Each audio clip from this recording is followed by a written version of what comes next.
and welcome to another YouTube video from me, Lauren, from Lauren and the Books. I hope you're having a wonderful day. I am. I've got tea in a straight out of Gryffindor mug. I'm having a lovely time.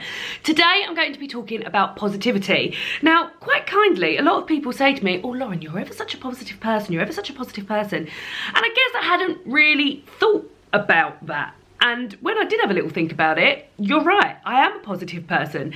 And a lot of people have been requesting videos or sending me questions with regards to positivity and how I stay positive and what I do to be positive and have I always been positive, etc, etc. And I thought that now, January, excuse me, that's too hot to drink now, would be a good time to make a video about positivity and how I keep myself positive and things like that. Now, what I will say about this video is that I don't wish for it to seem preachy. It's all very good and well, isn't it, if you're feeling a bit down and dump, someone saying just put a candle on and have a bath, you'll cheer up, etc, etc. So I will say from the offset that these are things that this is to do with me and being positive. I don't doubt that some of the steps and things that I do will also enable other people to be positive, but if you're feeling depressed or having dark thoughts and suicidal thoughts, then you really need to get yourself to your GP or speak to somebody in more of a medical profession rather than just take a few tips from me about wearing a brightly coloured jumper. I've split this video into six separate sort of sections. The first one being about negativity, then creativity and getting infused, the little things, positivity and low mood, bitterness and body positivity. So yeah, I think I'll just start just to introduce my sort of view and vision of positivity.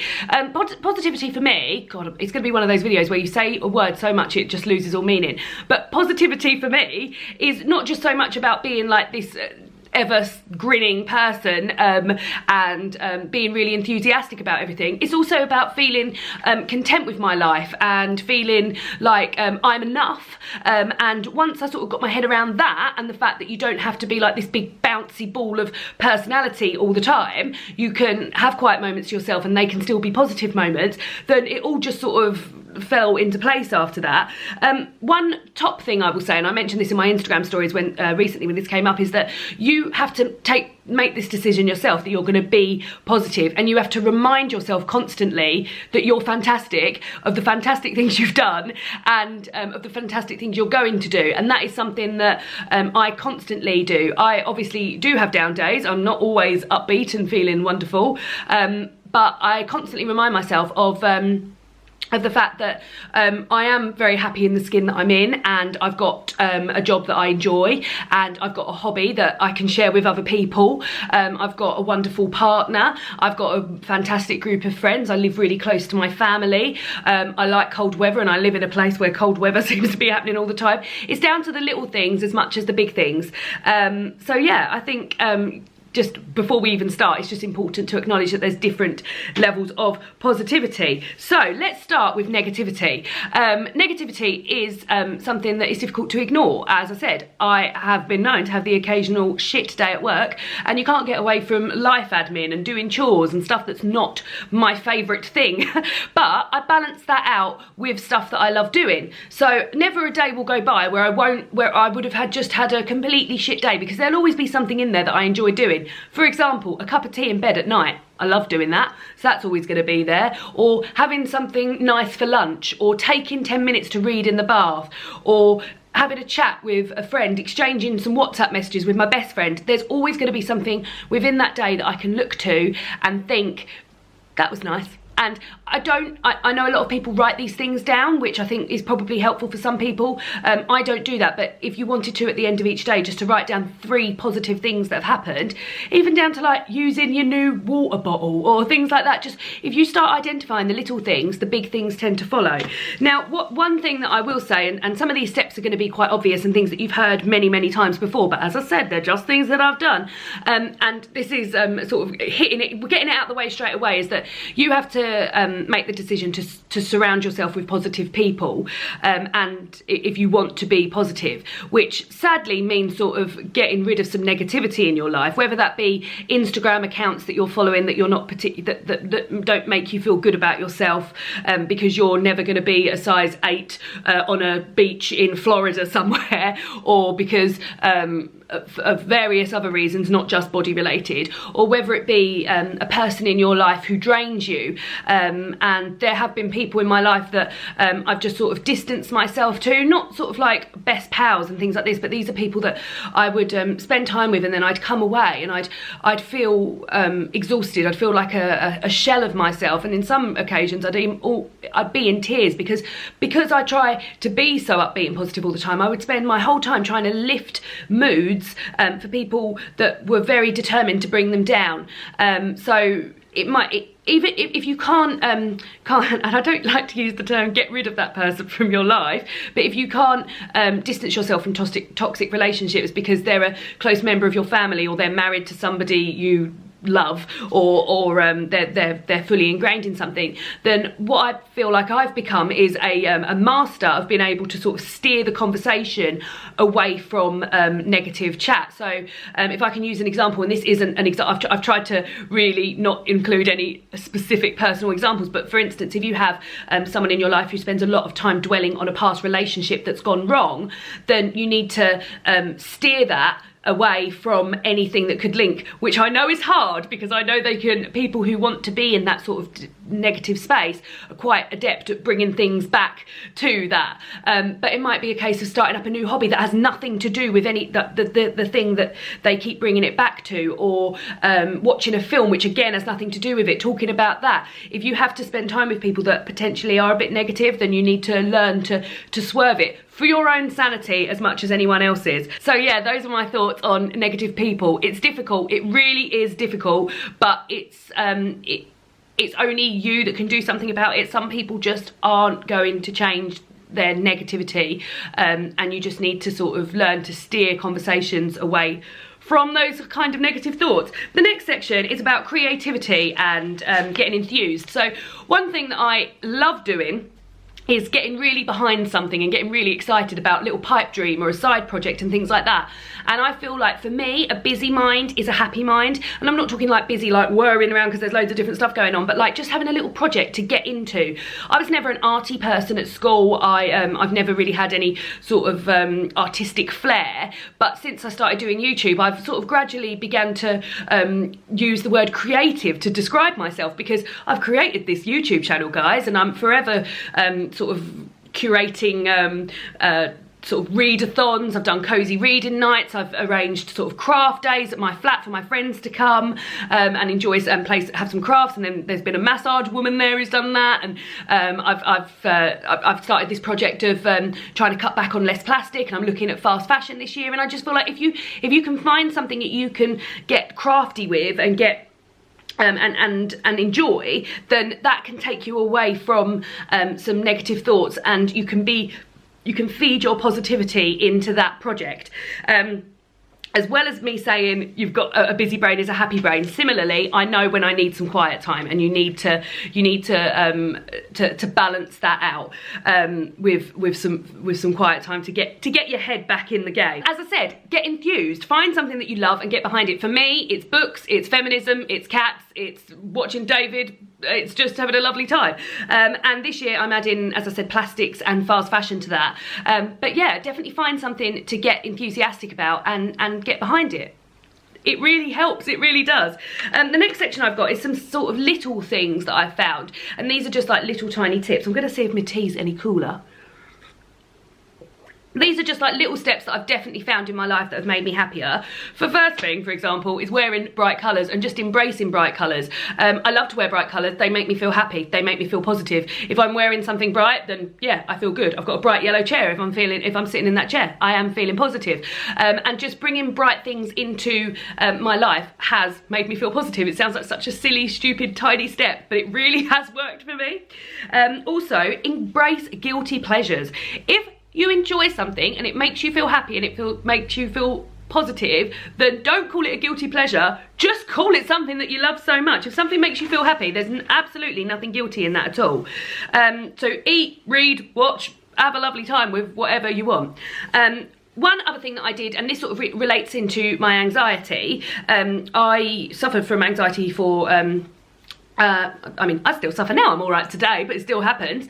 And something that I found that I did that has definitely helped combat my anxiety, and also in combination with that make me feel more positive, and that's to cut out depressants. So for example, I don't drink caffeine, I don't have booze, I don't take drugs, and I try not to eat too much junk food.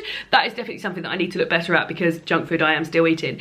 But since I sort of cut out depressants out of my life, and I feel like if you enjoy a drink, then don't cut it out completely. Just be mindful and see if your less positive days are linked in with days where you're feeling hungover, or days where you've had a big junk food binge, or days where you've been smashing back the coffee and things like that. So yeah, just look at sort of patterns between things, and try and cut out anything that you feel like is holding you back in terms of positivity. And like I said, just do things that cheer you up. So for example, one of the things that I like doing is watching montage videos on YouTube, particularly of programs that I used to watch in the past, like The OC and Lost, and just watching sort of like montage videos, or montage videos of Strictly Come Dancing. I love watching dancing videos, or that time Alexandra Burke sung with Beyonce on the X Factor. That's another one. I could lose myself in hours of just watching YouTube videos, which really cheers me up, and sometimes that's just what you need to do. You just need to lose yourself in something.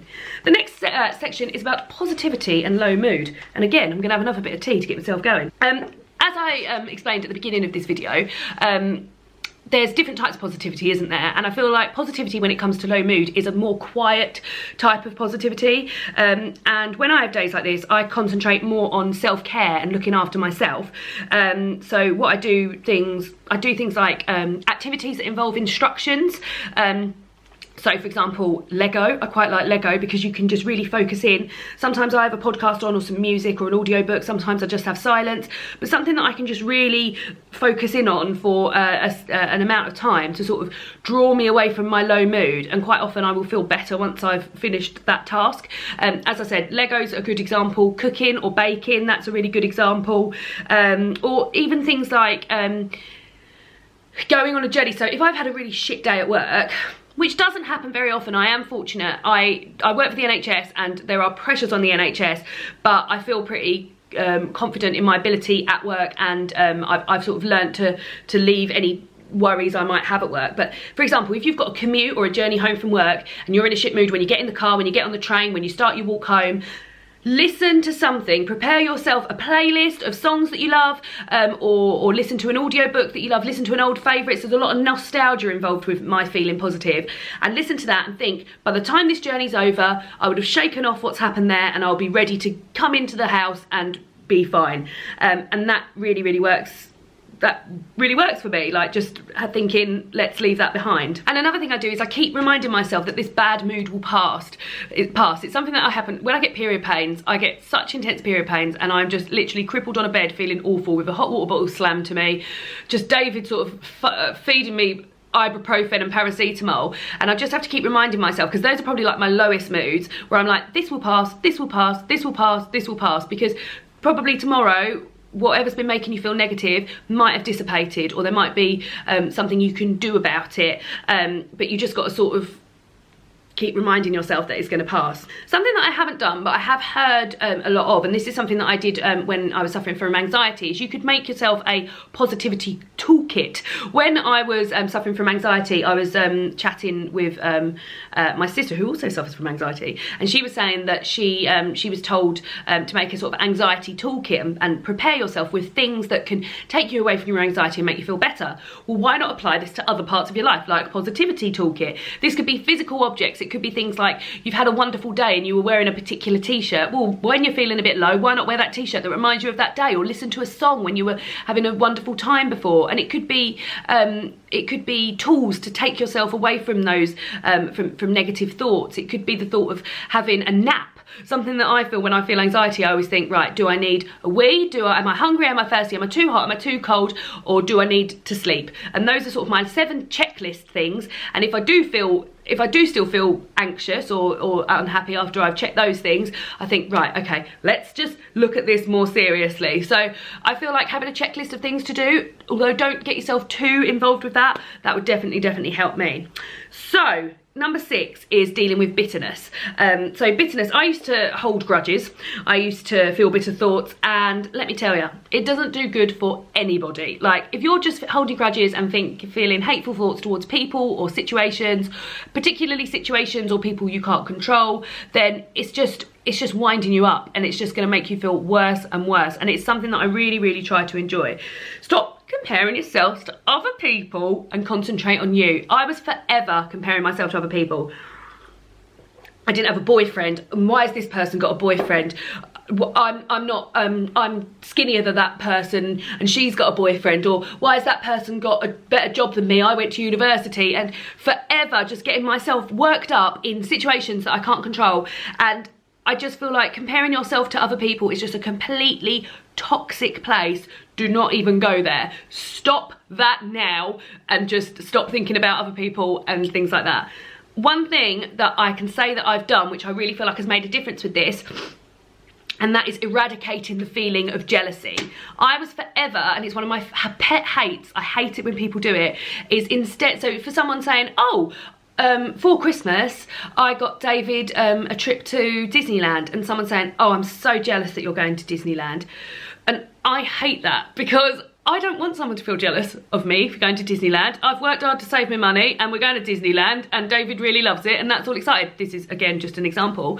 I want someone to feel happy for me, and I have stopped. I've absolutely cut that out of my language. I will no longer say, oh, jealous of that, jealous of that. I say things like, I'm so happy for you that you're doing that, or I'm so thrilled that that's happening, and I do feel happy, and I do feel thrilled.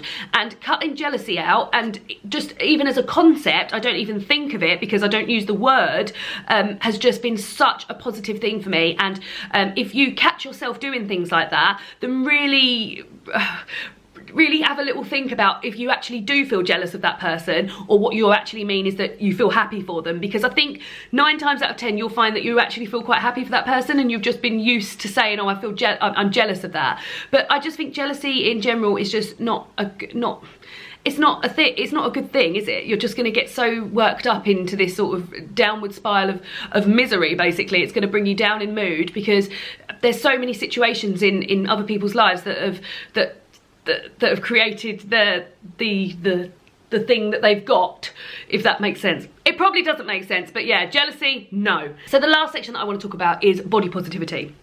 Now, I can't pinpoint a time in my life where I thought, oh, I'm completely body positive now, but I know that that's happened, because I look at pictures of myself now and my body now, and I think, well done me. I'm so in love with my body. I think I look fantastic in most outfits that I wear.